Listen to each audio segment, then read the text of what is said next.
I have a short message for you regarding a problem coming your way if your company aggregates lots of raw materials into finished goods.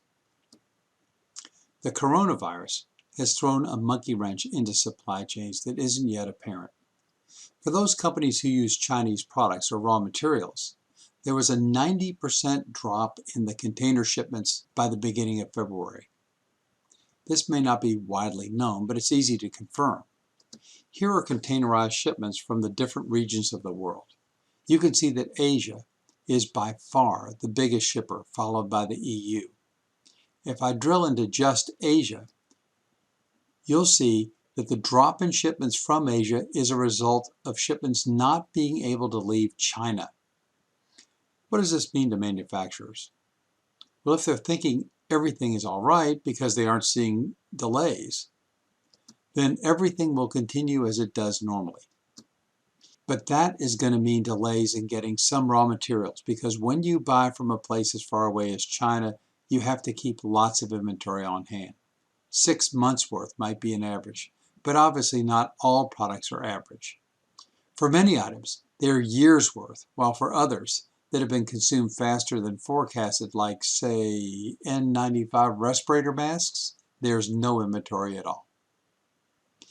And now that COVID-19 is a pandemic, it's not just China that's experiencing delays.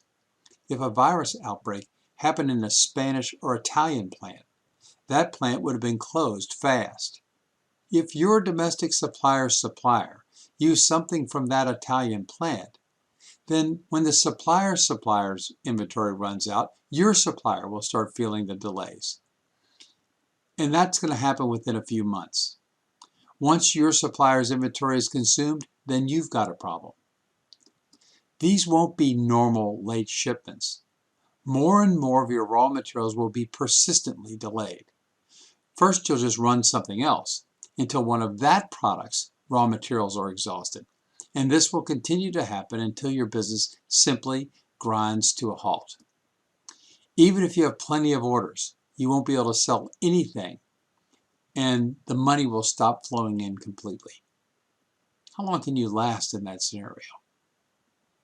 So of course you will start sourcing like crazy to find new sources of supply. Forget what you have to pay. But this quickly goes wrong too. Most manufacturers have enjoyed very resilient supply chains since World War II. The lack of disruptions has allowed you to save money in your purchasing department. What you used to do with 10 now gets done with the help of computers and only 6 buyers. 40 years ago, you had more well-paid professional purchasing agents and fewer clerks. Today, purchasing is more of an entry-level job. What does this mean to your infinity loop? It means that the people who are now focusing on sourcing don't have the time to pay enough attention to the normal replenishment chores. The whole department is so overloaded they descend into chaos. The poor previously taken for granted purchasing folks start running out of more and more raw materials that are still available somewhere. Of course, if your plant aggregates lots of raw materials into each finished good, then even one raw material out of 1,000 is enough to stop production. Soon you can't run anything once again. You're then back to worrying about the present and how to get those orders placed and expedited. People tend to worry about what they can see. This problem will really hit after the coronavirus sickness is past. You'll be itching to get going again. You'll have orders. It will at least be frustrating if it doesn't drive your business into bankruptcy.